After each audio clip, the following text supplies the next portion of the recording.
Hello everyone, I'm Osnachi Chukujama. I'm a front-end software engineer at Patricia Technologies Limited, and I'm here to talk to you on building high-performance web applications with WebAssembly. So we're going to explore what WebAssembly is and what high-performance applications actually mean.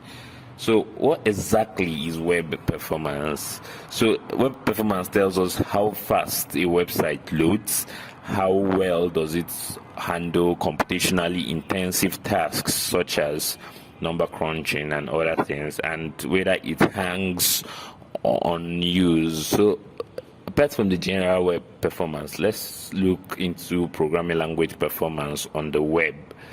So programming languages, when we're checking the performance, we want to see how fast code is parsed, compiled, and executed, and how well does the browser or the web handle computationally intensive tasks like number crunching and graphics rendering. So these tasks are common tasks in the modern world, in data science, in video games. So JavaScript, right? So we all know JavaScript, or web developers know JavaScript. It's a dynamically typed language, and it's also interpreted. So it was originally designed to be easy to use, not for speed. So it was slow until 2008 when browser vendors were racing to get faster, and the use of just-in-time compilers became common. So JavaScript became faster, and that was around the same time Chrome V8 engine came around. So what's this WebAssembly thing, and how can it even help us?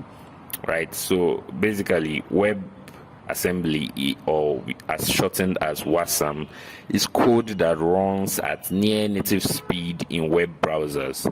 So basically you compile your languages such as C++, C, or Rust, or most of other languages into WebAssembly or WASM, and it works like other JavaScript assets. So it's like the fourth supported standard language on the web alongside JavaScript, CSS, and HTML. So what does it even look like? So here we have some C++ code, which is a factorial function. So it's a basic factorial function where we have returns 1, but returns the factorial. It's a recursive function.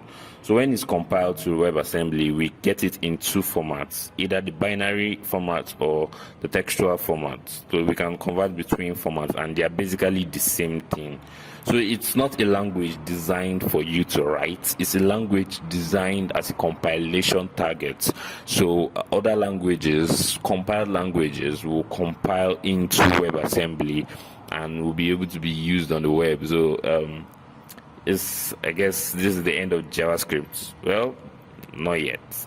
So WebAssembly is not the end of JavaScript. In fact, WebAssembly will work with JavaScript, right? So the whole goal is to augment what JavaScript can do with WebAssembly. What JavaScript can't handle those high computationally intensive tasks, but WebAssembly can. So we want to ensure that we use both together. So JavaScript is going to be able to call functions, and WebAssembly is going to execute the instructions sent by JavaScript and send back output.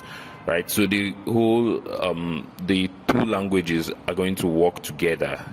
There's going to be an interoperability between them. Right, so who is using WebAssembly? So Figma is one of the most important companies using WebAssembly. I won't say important. It's one of the most popular companies using WebAssembly. So they use it in their product, and many developers work with Figma, or designers work with Figma. So what makes Figma fast? What makes Figma amazing? So it's basically WebAssembly. Their rendering engine, WebAssembly augments it and makes it faster. So Photoshop 2 was able to be ported to the web using WebAssembly. So Photoshop was written in C++, and they were able to port their code base to WebAssembly.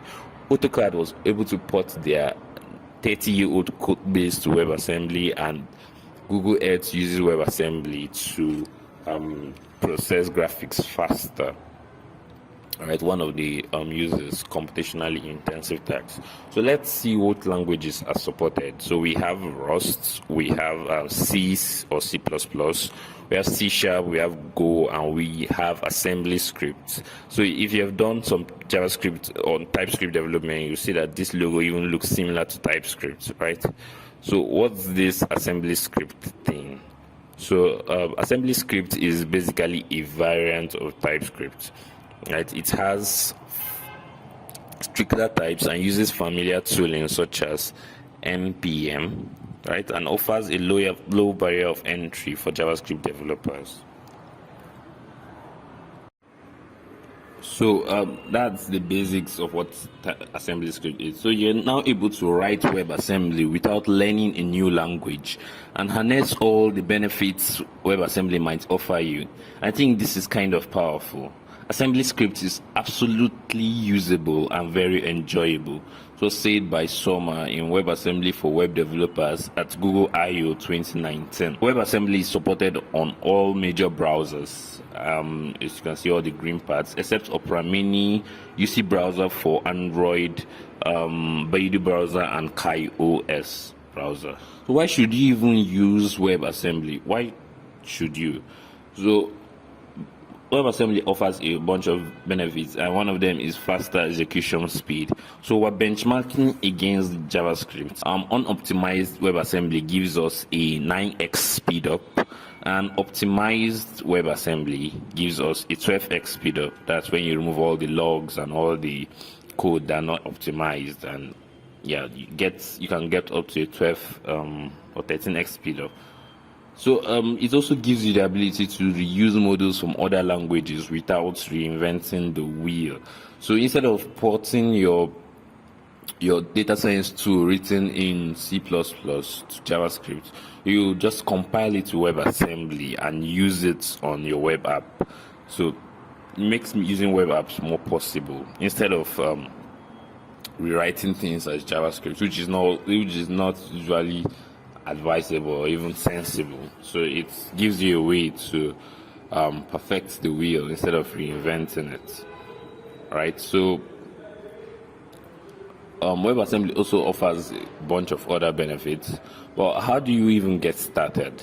So you can get started by going to this website, wasmbyexample.dev. So it gives you it's like in a tutorial format where you can choose the language you wish to use to learn WebAssembly and use it. So it offers Rust assembly scripts, scripting, which is C or C++, or Tiny Go, which is Go.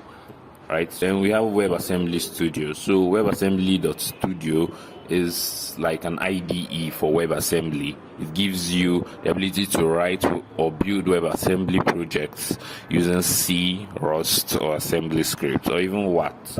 But yeah, so those are the basic two tools or two ways you can get started. Right, you can start playing around and you can combine both tools into one. So that's the end of my talk. Let's connect on social media. I'm available on LinkedIn, Twitter, and GitHub. Right, so I use Vicradon on username social media and use my real name on LinkedIn. So thank you for listening. Adios.